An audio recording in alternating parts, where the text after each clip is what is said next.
ভাবুন তো, একজন মানুষ 50,000 টাকা হারিয়েছে। তার পরিবার কাঁদছে, বন্ধু নিষেধ করছে, তবুও সে বলছে আর একবার খেললে সব টাকা ফিরে পাবো। কেন? সে কি বোকা? নাকি তার মস্তিষ্কে এমন কিছু ঘটে যা তাকে বারবার জুয়ার টেবিলে ফিরিয়ে নিয়ে যায়? আজকের ভিডিওতে আমরা জানব জুয়া কিভাবে মানুষের মস্তিষ্ক, শরীর, পরিবার এবং ভবিষ্যৎ ধ্বংস করে দেয়। শেষ পর্যন্ত দেখুন, কারণ শেষের তথ্যটি আপনার বা আপনার পরিচিত কারো জীবন বদলে দিতে পারে। চলুন রাহাতের গল্প শুনি। রাহাত একজন সাধারণ কলেজ ছাত্র। একদিন একজন বন্ধু বলল, 100 টাকা খেল, ভাগ্য ভালো থাকলে 1000 টাকা পাবি। রাহাত ভাবলো, 100 টাকা গেলে যাক, একবার চেষ্টা তো করি। অবিশ্বাসভাবে সে প্রথম দিনই 1000 টাকা জিতে গেল। সেদিন তার মনে হলো, এত সহজে টাকা আয় করা যায়, আগে তো বুঝতেই পারি নাই। সে বুঝতে পারল না ওই ছোট জয়ই ছিল তার জীবনের সবচেয়ে বড় ফাঁদ। যখন রাহাত জিতেছিল, তখন তার মস্তিষ্কে ডোপামিন নামের একটি রাসায়নিক বেড়ে যায়। ডোপামিনকে অনেকেই আনন্দের হরমোন বলেন, কিন্তু আসলে এটি আবার সেই কাজটি করতে উৎসাহ দেয়।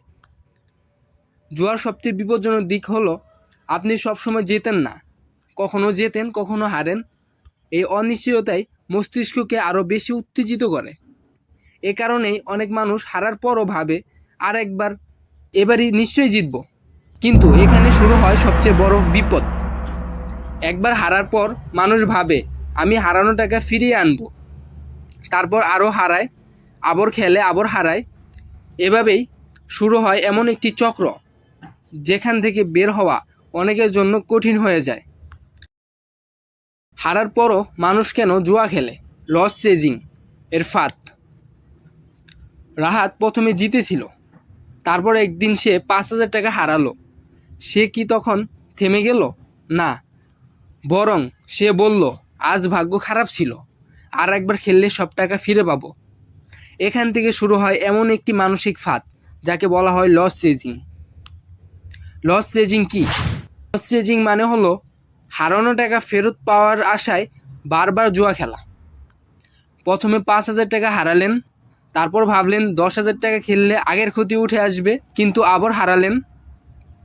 এবার মনে হলো 20,000 খেললে সব ঠিক হয়ে যাবে। অনেক মানুষ জীবন শুধু এই বিশ্বাসে যে আর একবার খেললেই সব ফিরে আসবে। ভুল ধারণা।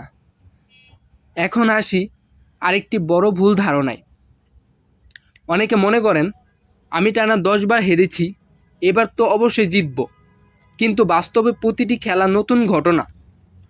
আগে হারার কারণে পরের বার জেতার নিশ্চয়তা তৈরি হয় না। এই ভুল ধারণাকে বলা হয় গ্লেম বা ফ্ল্যাসি।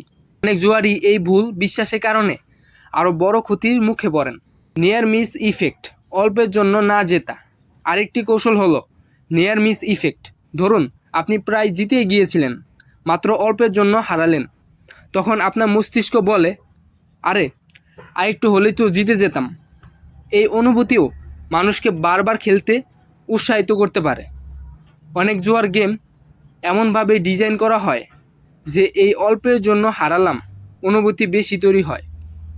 জুয়া কিভাবে শরীর ও মস্তিষ্কের ক্ষতি করে?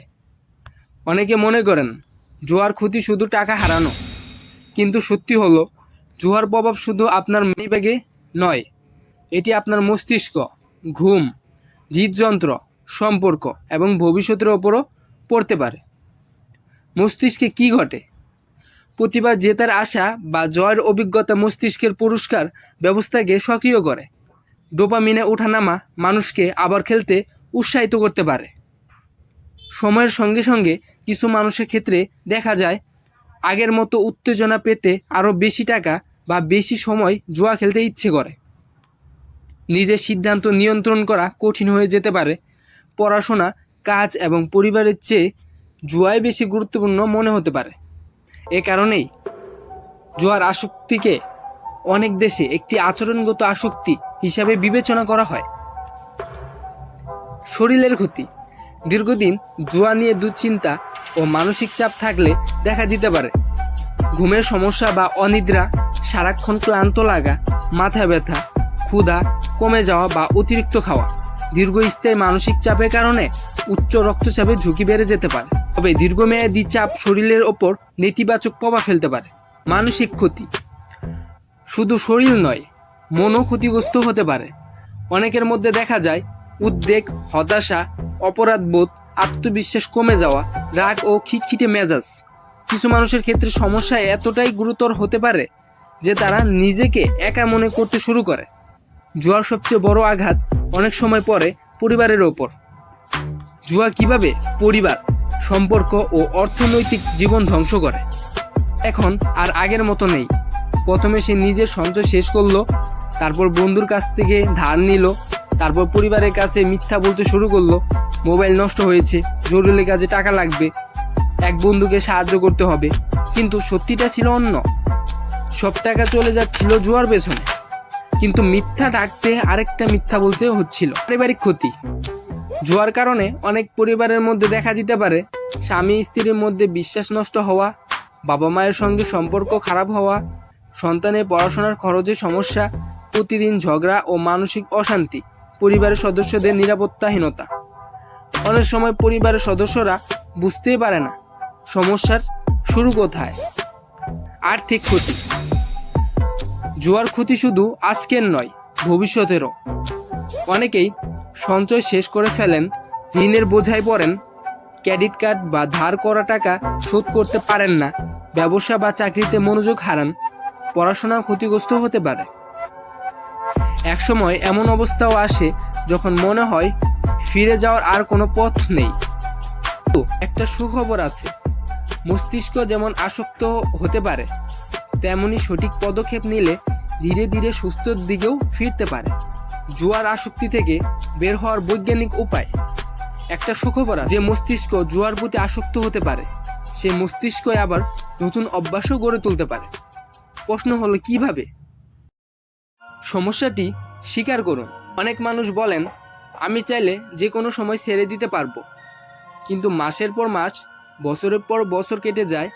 পরিবর্তনের প্রথম ধাপ হলো নিজের কাছে সৎ হওয়া। নিজেকে জিজ্ঞেস করা, আমি কি হারানো টাকা তুলতে বারবার খেলি? আমি কি পরিবারের কাছ থেকে বিষয়টি লুকাই? জুয়ার জন্য কি আমার পড়াশোনা, কাজ বা সম্পর্ক ক্ষতিগ্রস্ত হচ্ছে? যদি উত্তর হ্যাঁ হয়, তাহলে এটিকে গুরুত্ব দেওয়ার সময় এসেছে। প্রলোভন কমান, আসক্তি কমাতে পরিবেশ বদলানো খুব গুরুত্বপূর্ণ। যেমন ব্যাটিং বা জুয়ার অ্যাপ আনইনস্টল করুন, নোটিফিকেশন বন্ধ করুন, জুয়া নিয়ে কথা হয় এমন গ্রুপ বা পেজ এড়িয়ে চলুন। যেসব বন্ধু বারবার খেলতে উৎসাহ দেয়, তাদের থেকে কিছুটা দূরত্ব রাখুন। পরিবেশ বদলালে প্রলোভনও কমে। ডোপামিনের স্বাস্থ্যকর উৎস খুঁজুন। জুয়ার বদলে এমন কাজ বেছে নিন যা আনন্দ দেয় কিন্তু ক্ষতি করে না। যেমন নিয়মিত ব্যায়াম, নতুন দক্ষতা শেখা, বই পড়া, পরিবার বা বন্ধুদের সঙ্গে সময় কাটানো, নিজের লক্ষ্য নিয়ে কাজ করা। শুরুতে এগুলো জুয়ার মতো উত্তেজনাপূর্ণ না লাগলেও সময়ের সঙ্গে এগুলোও স্থায়ী সন্তুষ্টি দিতে পারে। একা লড়বেন না। অনেকে লজ্জার কারণে কারো সঙ্গে কথা বলেন না, কিন্তু একজন বিশ্বস্ত মানুষ, পরিবারের সদস্য, বন্ধু বা মানসিক স্বাস্থ্য পেশাজীবীর সঙ্গে কথা বলা অনেক সময় বড় পরিবর্তন আনতে পারে। সাহায্য চাওয়া দুর্বলতা নয়, বরং শক্তির পরিচয়। বাস্তবতার মুখোমুখি। একবার কল্পনা করুন, একজন বাবা তার সন্তানের স্কুলে ফি দেওয়ার টাকা জুয়ায় হারিয়েছেন। একজন ছাত্র তার টিউশনের টাকা হারিয়ে ফেলেছে। একজন কর্মজীবী মানুষ বেতনের পুরো টাকা এক রাতে শেষ করে বাড়ি ফিরেছে। এগুলো সিনেমার গল্প নয়, পৃথিবীর বহু পরিবার এ ধরনের কঠিন পরিস্থিতি মুখোমুখি হয়েছে। জুয়া শুধু টাকা নেয় না, এটি বিশ্বাস, শান্তি এবং ভবিষ্যতের স্বপ্নও কেড়ে নিতে পারে। জুয়া এমন একটি খেলা যেখানে নিয়মগুলো সাধারণত আয়োজকের লাভের দিকেই তৈরি থাকে। কেউ কেউ সাময়িকভাবে জিততে পারেন, কিন্তু দীর্ঘমেয়াদে অনেক মানুষ ক্ষতির সম্মুখীন হন। তাই আজ জিতেছি, তাই সবসময় জিতব, এমন ধারণা বাস্তবসম্মত নয়। আপনার সবচেয়ে বড় সম্পদ হলো আপনার সময়, আপনার দক্ষতা, আপনার স্বাস্থ্য। এসবের মূল্য কোনো জয়ের টাকা চেয়েও কি বেশি? আজ যদি আপনি জুয়া ছেড়ে দেওয়ার সিদ্ধান্ত নেন, হয়তো প্রথম কয়েকদিন কঠিন লাগবে, কিন্তু 1 মাস পরে আপনি বুঝবেন মাথা অনেক হালকা লাগছে। 3 মাস পরে সঞ্চয় বাড়তে শুরু করতে পারে। 6 মাস পরে পরিবারের বিশ্বাস ধীরে ধীরে ফিরতে পারে। ছোট ছোট সঠিক সিদ্ধান্তই বড় পরিবর্তনের পথ তৈরি করে। আজকের ভিডিও থেকে যদি একটি কথা মনে রাখেন, তাহলে সেটি হোক, হারানো টাকা সবসময় ফিরে নাও আসতে পারে, কিন্তু হারিয়ে যাওয়া জীবনকে আজ থেকে নতুনভাবে গড়ে তোলা সম্ভব। যদি আপনার পরিচিত কেউ জুয়ার কারণে কষ্টে থাকেন, তাহলে এই ভিডিওটি তার সঙ্গে শেয়ার করুন। হয়তো এই একটি ভিডিওই তাকে নতুন করে ভাবতে সাহায্য করবে। আর যদি আপনি মনোবিজ্ঞান, আত্ম উন্নয়ন এবং বাস্তব জীবনের শিক্ষামূলক ভিডিও পছন্দ করেন, তাহলে চ্যানেলটি সাবস্ক্রাইব করুন এবং পাশে থাকা বেল আইকনটি চালু করুন। আমি আবারও দেখা করব নতুন একটি শিক্ষামূলক ভিডিও নিয়ে। ততক্ষণ পর্যন্ত ভালো থাকুন, সুস্থ থাকুন। আল্লাহ হাফেজ।